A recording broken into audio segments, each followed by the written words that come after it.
All right. What's up, everyone? Tim Collins here with the TC Lifestyle Fit Podcast. You are in for yet another treat. I have the wonderful, the incredible Miss Sasha Shillcutt. She is an incredible mother. She's an incredible wife. She travels the globe. She's a public speaker. She's a professional in medicine, an entrepreneur. She's just one of the most amazing human beings on earth. And I'm grateful that we all get to connect with her today and that she'll be sharing her success story on how to overcome obstacles, how to become the best in your field, and how to just move forward with excellence in life. Without further ado, let's bring Miss Sasha on. All right, Miss Sasha, how are you doing? I'm good. Thank you for having me, Tim. I wish I woke up to that entry every day. That's so motivating. Well, you deserve it. With what you're doing for the world, for people, helping individuals get out of their comfort zone so they can achieve more in life, that takes a high level human being. It takes a lot of moxie and just an unparalleled level of energy and intention that you put into your day-to-day routine. So, Miss Sasha, let's talk about you more. Tell us about your some of the projects you're working on right now. You're the founder of Brave Enough, and you've written some books, and you started in the medical field. Now you're an entrepreneur. Can you elaborate on your story? Yeah, I'd love to share. So I am a physician. I'm a cardiac anesthesiologist by training, and I really always wanted to be a doctor and a high achieving person. And I went into medicine and had, in a very short amount of time, in 7 years after graduating from residency and starting my practice, I had 4 kids. And I was struggling to be a mom and a doctor. And I burned out in 2013. I really burned out. I stopped taking care of myself. I stopped taking care of my health. I stopped sleeping because, when you have a busy career and you have a family, you just feel like you have work and then you have your family. And there was no time for myself. So I really neglected a lot of my own authenticity as well, because I was working in a male dominated environment. And as a woman, I felt like I couldn't really be fully me. So all of that kind of, accumulated to burnout. And then what happened was I realized that I had to understand the power of my own authenticity and my own ability to say no and set some boundaries. And so really 2014, I call it the year of finding who I was again and finding myself and getting back to myself and really honoring myself and keeping promises. And it started just really slowly with every day waking up and giving myself 30 minutes a day to either exercise or pray or read or journal, and just 30 minutes a day. Like at first it started out like 15 and then it kind of went to 30. And through that, I realized that I was just trying to be a people pleaser and please everybody around me. And I needed to, my kids needed a well mom. My patients needed a well doctor. And I had to start just every morning, I'm a woman of faith. I had to start praying and exercising. So at the end of that year, I really had found, who I was again, but I was lonely, Tim. I was isolated. And I was like, I wonder if, I don't think that God means us to go through our world alone. And so I started a text group with 9 other women doctors. And I just said, do you want to be my friend? Basically, do you want some accountability? Do you want to be positive and encouraging to one another? And that grew to a Facebook group that ended up being 12,000 women doctors in that group. And then I launched my company, Brave Enough, where I teach women how to take back control of their time and really how to live authentically by time management. And I do events, courses, conferences, retreats. And I've written books and such for women in medicine. Wow. Just a well-accomplished individual. Now, you talked about loneliness. Now, loneliness can actually be a superpower. It means you're an individual who values connections with other people. How does someone overcome that emotional experience that they're going through in life? Yeah. that feeling of loneliness. Mm-hmm. Well, I think there's a difference between loneliness and solitude, right? We all need Oh, okay. solitude. Right. And solitude is that time with yourself every day to kind of ask yourself how you're doing, or pray, or Right. meditate, or whatever it is you do. But loneliness, I think, is really dangerous, because if you can allow us to have a thought spiral like, I'm the only one that's feeling this way, I'm the only one that's struggling with this, I can't be vulnerable and share with other people, so that I can't ask for help. When I was so unwell in 2013, I didn't build myself back together alone. I got a coach. I went to the doctor. I got, well-being coach. I asked for help from people like in your profession that know what to do, to know how to help people. And that took me kind of coming out of that loneliness, because I think loneliness can be something that we all struggle with at times when we are feeling beat up, or when we're going through maybe a valley in our life, learning those hard life lessons. It can be so easy to just kind of be a victim in loneliness, instead of reaching out for help and saying, I need a friend, or I need somebody to encourage me today, or, hey, can I hang out? Can we grab a cup of coffee? Or do you want to meet, my accountability partner? So I definitely think that solitude can be so powerful, but loneliness oftentimes leads us to places that we shouldn't be in.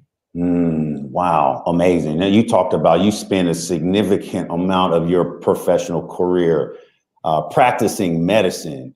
And I work with cardiologists and critical care nurses, and they tell me all the time the overwhelm and the burnout. And I can only imagine how challenging that was during the COVID-19 pandemic. How does a leader in your field triage all of that work? As a leader, you have to balance so much. I mean, your work, then at home, and then just your own personal life. How do you prioritize what's important from the things that aren't as important?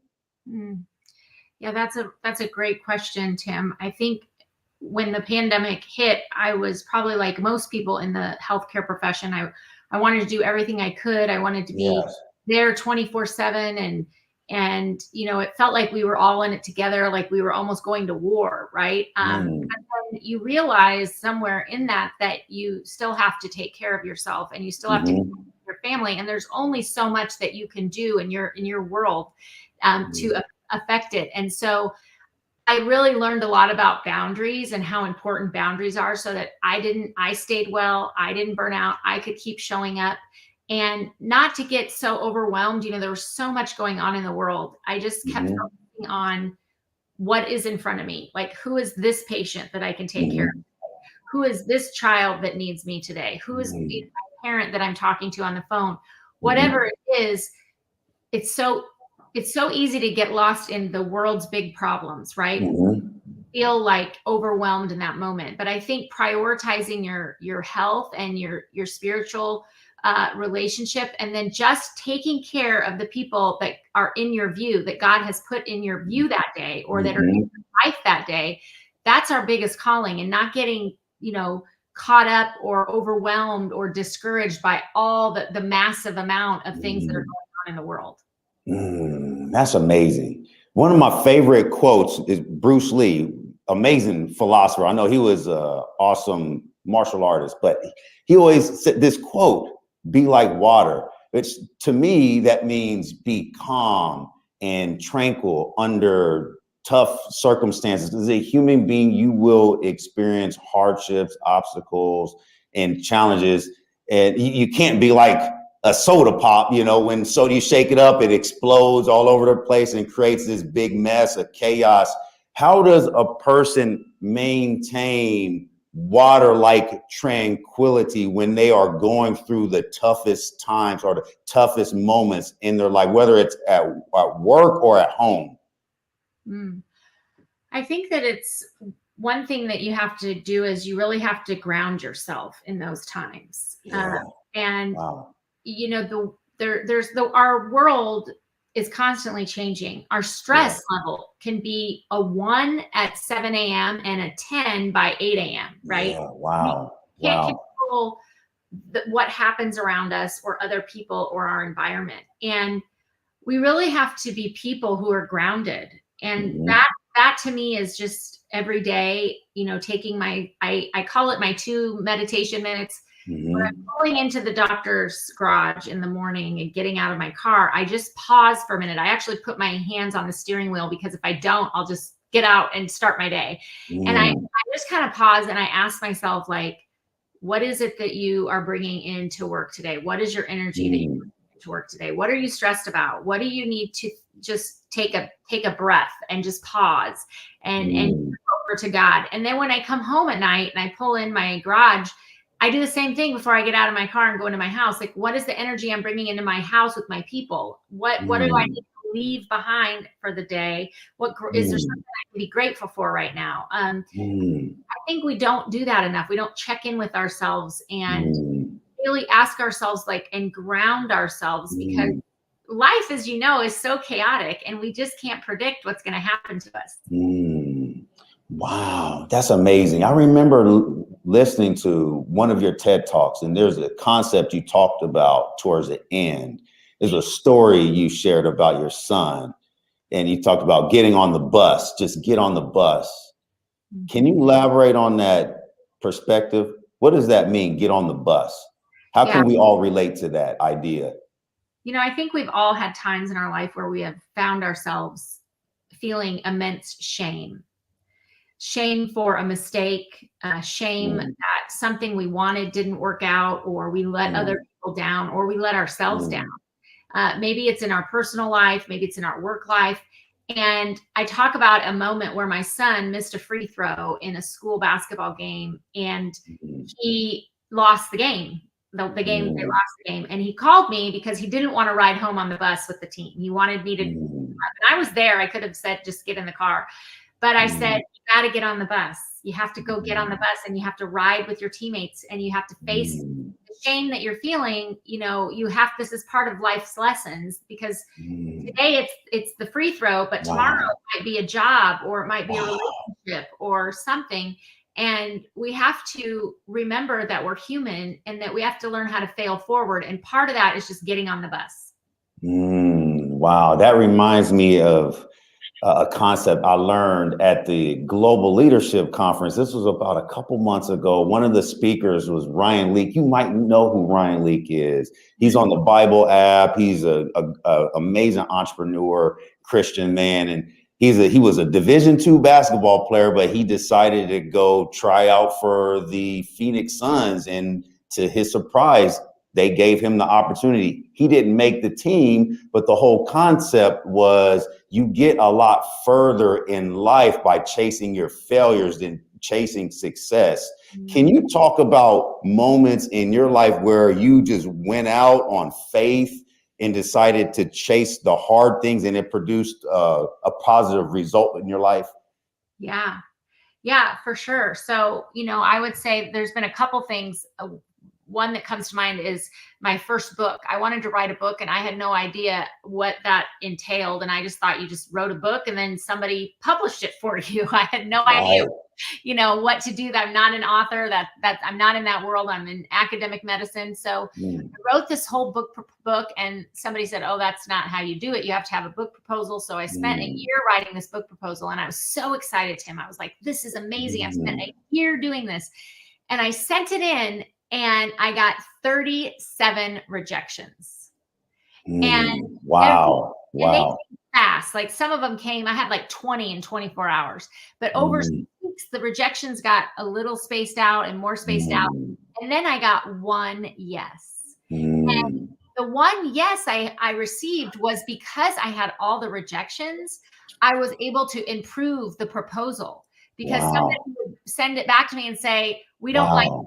And sometimes it was just a sentence, right? Like, we don't like this part, or we don't like that, or this isn't right because of this, or this is weak. And as hard as that was to get that feedback 37 times, it strengthened my proposal. So the one that said yes, I had fixed all those things. And so I think it was like 6 weeks of the most discouraging time where I thought, oh, I just spent a year doing this and all these hours I've devoted and I'm a failure. But nobody asks me, like now, they just say, we love your book. Nobody says, oh, your book was rejected 37 times, right? It's Wow. about the book Wow. product.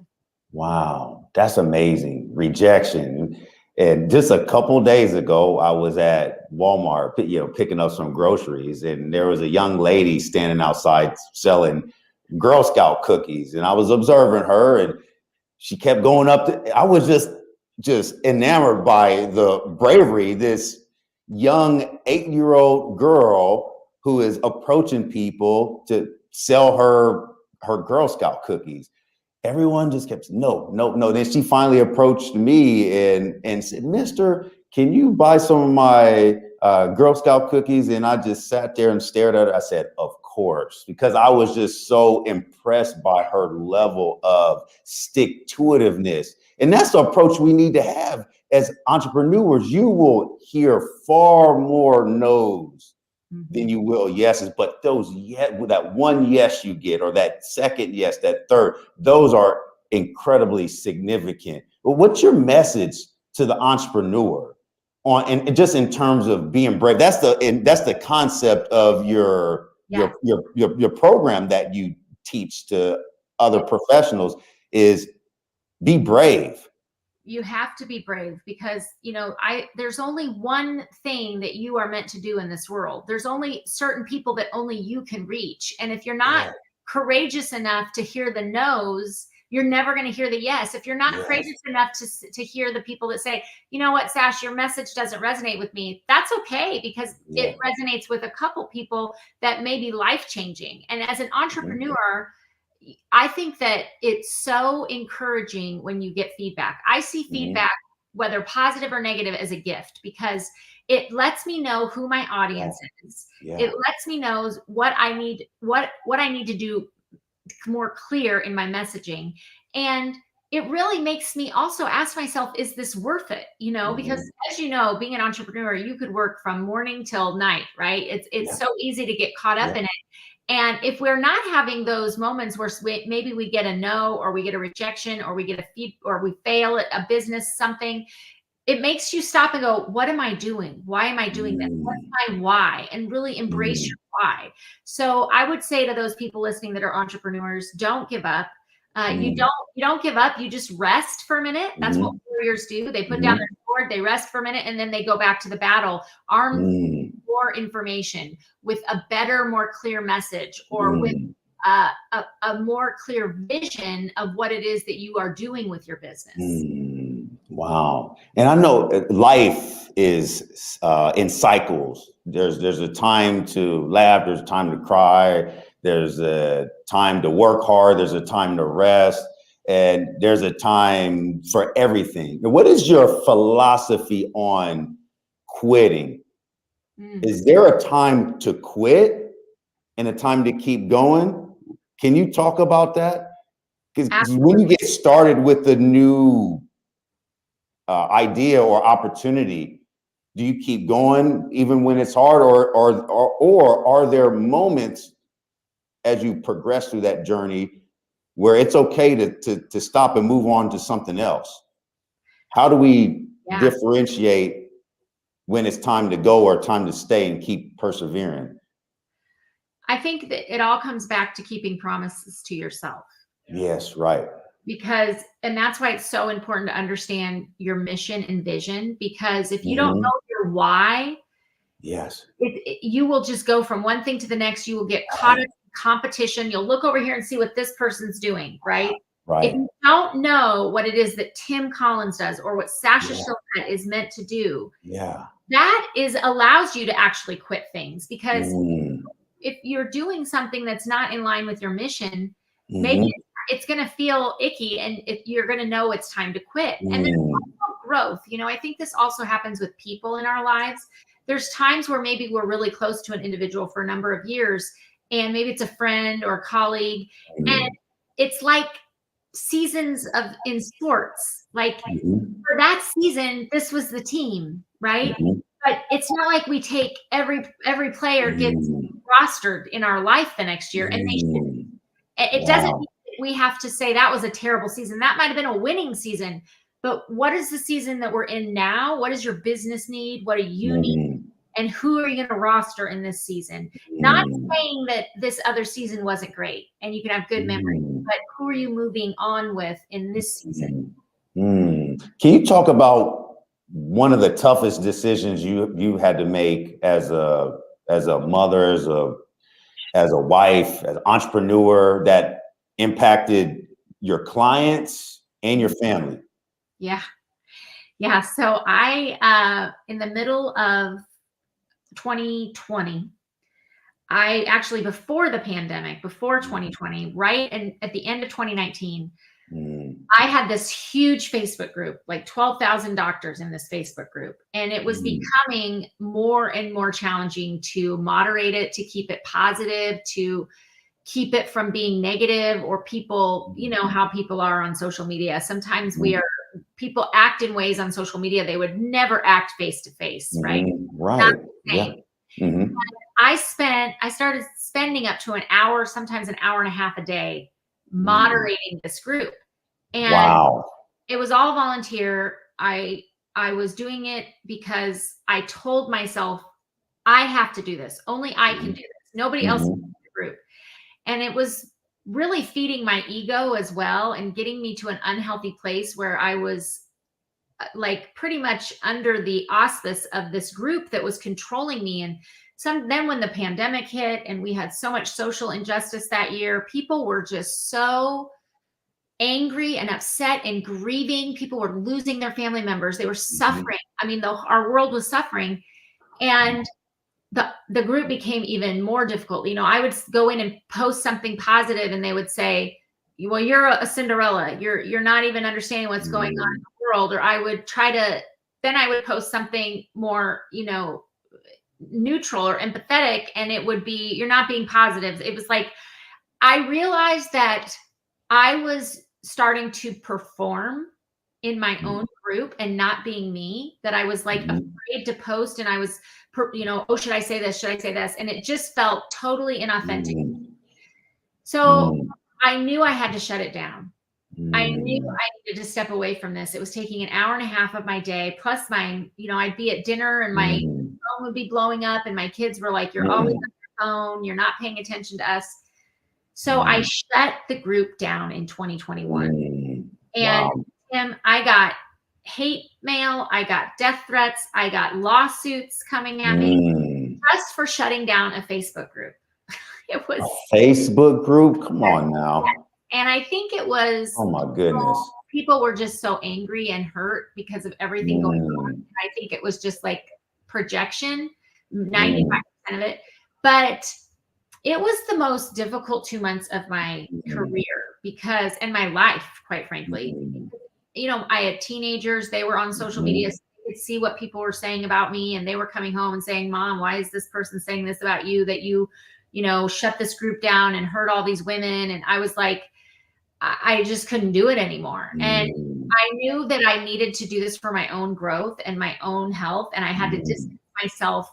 My ego was so tied up in this Facebook group, totally unhealthy for me. So that was probably one of the hardest things, but I can tell you it was the best life lessons I learned. I now, when I'm serving someone or I'm volunteering my time, I'm doing it for the right reasons. I am very, boundaried person. I don't, when something starts really tapping into my ego and, ooh, I'm feeling all good, this person a lot of love, I know that's a red flag. Like, because if you're depending on the likes, then you're going to be affected by the dislikes, right? You gotta really watch your ego. And I learned that lesson hard in 2020. Wow. Ryan Holiday's book, Ego Can Be Your Most Significant Enemy. I believe as leaders, as professionals in our field, we need to celebrate our victories, and we also need to celebrate the victories of other people. However, it's important that we make sure we maintain a level perspective on how we pursue results in life, because everyone is great. We're all amazing. We have strengths. and we have weaknesses, and we're just so focused on our strengths, we miss out on the opportunities to grow as individuals. Now, what are some of the messages that you're continuing to share with your children? They have this amazing, you're an author, you're a speaker. That's one of the hardest things to do. Get on a big stage. You got on one of the largest stages in the world, TEDx. That's amazing. You know, Let's talk about how that happened. I know I'm bouncing around with the questions. Well, that's Can you tell us about how you got on TEDx? You know, that was another thing that is a great lesson in failure, because I actually applied and I was rejected and I was really hurt. And then I thought, you know what, I got to get over this. This is like a huge deal. Why would I think that the very first time I would be accepted? So the next year I was literally like, had my application ready to go in, and I got a call and they said, you've been nominated to make it to this, you know, top tryout. And I didn't even have to really, that time, it was just such a good lesson because I was better prepared. I had learned some lessons in that year that I think strengthened my talk, and it just wasn't the right time the year before. So I was able to do that, and it was really fun. But it was, I was telling you before, I had never given a memorized speech before. Wow. I like normally have cards or prompts or PowerPoint, and I'm kind of an off the cuff speaker. Yeah, so it was really stressful because when you do a TED Talk, they give you a minutes down to the seconds that you have to start and stop. And it has to be very planned and it has to be on script. You cannot go off script. So it was a little stressful, but it was good learning and good lesson for me. Wow, that's amazing. Who coached you? Who's your coach right now? Who's teaching you how to be the best version of yourself? You know, I have a wellness coach, a fitness coach. I have a business coach. I have a couple different coaches that I lean on, and I love listening to podcasts. I love listening to entrepreneur podcasts and really podcasts about how people build things. You know, I love listening to stories of people starting out with very little and just following their passion.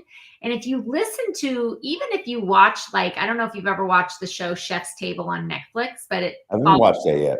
It follows like the most world-renowned chefs. And what's so interesting in the show is every single one of these chefs who have like, you know, 3 Michelin star restaurants has gone bankrupt, failed, launched several restaurants that didn't make it. And failure is such a part of the entrepreneur and the journey that I think we can learn from listening to all these other people. You spot on. I've 16 years, I've dedicated my life to the fitness and wellness industry. And 10 of those years has been in entrepreneurship. And you know what? Entrepreneurship is teaching me tough. You have to be strong. And if your mission, if you're, like you talked about this earlier, if your why and your vision for getting up out of bed every morning isn't stronger than your emotions, being an entrepreneur will whip your tail. It is one of the most rewarding positions to be in because we take on the challenges of life. We see something out there in the world that has been abdicated, and we make a decision to create a product or a service to make society better. Can you tell me what's one prerequisite, or let's go with 3. What are 3 qualities that make a strong or a successful entrepreneur? I think you have to be willing to listen to your customers or your client or whoever you're serving. You know, we always say good ideas don't win. It's good work and a business plan is what wins. Yeah, right. You can have the best idea in the world, but if you can't fund that idea, if you don't have good business plan for that idea, it's not, no one's going to get whatever it is you're offering to the world. And so I think you have to listen. I think you have to listen more than you talk, because your customers will tell you what they need. They will. I mean, I remember I've learned some things and I'm like, oh, the women in my group, my clients are going to love this. And they're like, we don't care about that. You might care about that, Sasha, but we don't care about that. So it's not about what Sasha needs. It's always about who you're serving, what they need. So listening is a huge part of that. The second thing is you have to have wise counsel. There's times where I just need advice on what an opportunity is, or if I should do this, or if I should collaborate with that. And I think it's really important that you have wise counsel and you have, so to speak, there's a committee for your life, so to, who can weigh in and say, I don't see that working out, or I would question this person's motives. You really need a committee. And then the third thing is, I think you have to know your mission. So people who know their mission, entrepreneurs who know what their company's mission is, they can say it 100 times a day. They're going to win. They're going to have success. But if you don't know what it is that you're actually trying to do or accomplish or serve, then you're not going to win. You're not going to fail. Like every single thing that pops up, you're going to say, oh, I'm going to do that. Oh, I'm going to partner with this person. Oh, I'm going to collaborate with that. Where if you know what your mission is, offered a great collaboration, but if it's not in line with your mission, it's got to be a no. That's so good. As an entrepreneur, you need to get good at separating the distractions or removing yourself from people or circumstances that are going to hinder the results that you're pursuing as a business professional. Now, before we conclude this is an awesome podcast. I'm so grateful to have you here. I'd like to talk about fitness. What are you doing to maintain because you looking strong over there. Looks like you just finished working out a few minutes ago. Tell me about what are some of your nutritional practices? What are you doing to maintain your mental health and also your physical fitness? You need that as an entrepreneur. You need that as a wife. Yes. You need that as a husband. You need that as a leader in your community. You need energy. Yes. Because doing the big things in life requires passion. It requires energy. And it requires your daily intention. So what are you personally doing from a nutritional perspective and a physical fitness perspective to stay healthy for your work? Well, I'm aging. And one thing I have learned is I have to eat protein. I just have to, every year I have to increase my protein intake because I don't want to have sarcopenia. I don't want to be, so nutrition, it's really about staying away from processed foods and just increasing my protein, because it takes me thinking about it to actually go, okay, I need protein. Like I don't just go to it's not like protein is out in our world. You walk into the break room and there's popcorn and there's chips and there's snacks, but there's not protein. So I have to consciously think about it. Right. So that's what I'm doing from a nutritional standpoint. From a health and wellness standpoint, what I have learned from a fitness standpoint is that I am the type of person who's never going to wake up in the morning and go, I cannot wait to go lift weights. Like that is never going to come. Right. I wake up every morning, and even though I get up and I work out in the morning, my brain, Tim, even though I've done this now for 10 years, it still says, you're too busy to work out. You should go empty the dishwasher. You shouldn't go for your power walk. You shouldn't lift weights. It doesn't matter. Skip it. And so every day I have this inner battle for about 30 seconds where I go, that's not what I do. I know that is just the negative voices in my mind, but I'm a person who gets up, and even when I don't feel like it, I go downstairs and I do some type of exercise. So weightlifting is something that I have learned. And I don't know how to do it without a coach. I have a coach, and that person has helped me because I am not an expert. So I just try to move my body and get at least 10,000 steps a day, which isn't that hard. As a doctor, I'm running around, and I'm a mom, so I'm running around. So the steps aren't hard, but it's the weightlifting that I got to tell my brain, you got to go do. Yes, that's what I'm always communicating to my clients as well. One of the most important aspects of you improving just your overall life quality or your health span is building more lean muscle increasing your protein intake. As you said, as we get older, 5 years passes, 10 years passes by, we can fall victim to a condition called sarcopenia, which means the loss of lean muscle mass. However, if we maintain productivity with our physical fitness in the form of, you can go walking, you can go jogging, you can go swimming, maintaining your heart health, because oxygen helps your muscles move, and also lifting. It could be free weights. It could be, doing push-ups, calisthenics, gymnastics. And that process, it doesn't need to be the same as what someone else is doing. You figure out what system, what program, what nutritional practices work best for you. What are you ready, willing, and able to do at this season in your life? And you will find success with your health. And that's what you're doing. That's why you're able to be such a successful entrepreneur, and you're an amazing mother, and your family. I saw that beautiful picture on your Facebook page, you and your husband and all your children. Before we close, can you talk about how your family has been such a significant impact on your success as a professional? Yeah, I'm the most proud that I have been married to my husband for 26 years.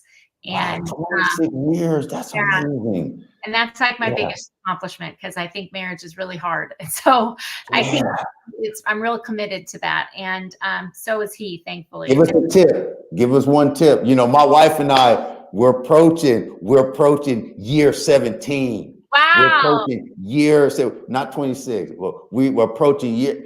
You are right. Marriage, if you are not intentional about your spouse, like what your spouse's needs are, I tell you, like if I'm experiencing any resistance with my wife, I can't even tie my shoes correctly that day. I'm serious. If we go to the basketball court and play pickup ball, I'm airballing shots, So I get it. We have to be in sync with our partner. What's number one? 26 years, there's something that you're doing very well every day. There's probably more than one habit, but what's one habit that you are taking action on every day to meet your husband's needs? And what is he doing to meet your needs as well? Well, I think my two things I tell everybody: number one, you got to spend time together. You got to date. Like people get married and then they have kids and then they never spend time alone, and then they wonder why their marriage falls apart. You have to date. You have to continue to date. We have a date night, and we sometimes have lunches or date breakfasts, or we just get it in whenever we can. So we date each other. The second thing is you have to be for the other person. It's so simple, but if you are not that person's, I want my husband to succeed. I am for him. I'm his biggest cheerleader. And when I find myself not being his biggest cheerleader, it's about me. It's not about him. It's always about me. And I have to turn it around and go, I am being selfish and I'm not thinking of him before myself. And it's the same thing. If he is my biggest cheerleader, then I am his biggest cheerleader. It's not going to break down, right? But it's when we stop looking at the other person as the person that we want to succeed most in life, the person that we want to cheer for. That's my tip. It's simple. For me, keep God first. Yes. 17 years, God has blessed me with an amazing wife. If I keep God first, take care of my wife, take care of my kids, take care of my community, God will always make sure I'm taken care of, no matter how tough the circumstances or life experiences. God has always made sure he's paved the way for me to walk in my gift successfully. So that's my number one concept that I stand firmly on every day of my life. I love that. And Tim, you said something. You are being the best dad when you are being the best husband. You're giving your kids something so special when they see that marriage. Sometimes we focus on being a good parent that we neglect being a good partner and spouse. But I think if we all focused on the marriage, our kids would be better than. And we are being a good parent. True. Right, right. That's so good. That's amazing. Well, Miss Sasha, let's clap it up. Clap it up. You are amazing. Thank you for being here today. You're a wealth of wisdom. And I just appreciate every opportunity the good Lord gives me to connect with other successful individuals. Before we close today, can you share one more concept? What's your message to the world? My message to the world is to be kinder to yourself than necessary. Give yourself the same Mm, grace that God gives you and that you give others. mm, We always are so hard on ourselves, and just mm. give yourself the grace that God gives you. That's so amazing. Wake up every morning with the attitude of gratitude. Yes, you will experience turbulent times, but it's through those hardships and the obstacles where you will find the better version of who God created you to be. You just got to keep going. You just got to keep moving forward, one foot at a time. And Thank Miss Sasha, thank you so much for being a guest on our show. Everyone, let's clap it up for her again one more time. And make sure you like this video, subscribe to the TC Lifestyle Fit YouTube channel, and we will see you again. Thank you all for tuning in. Peace out. All right. That was great. Thank you. That was amazing. That was amazing.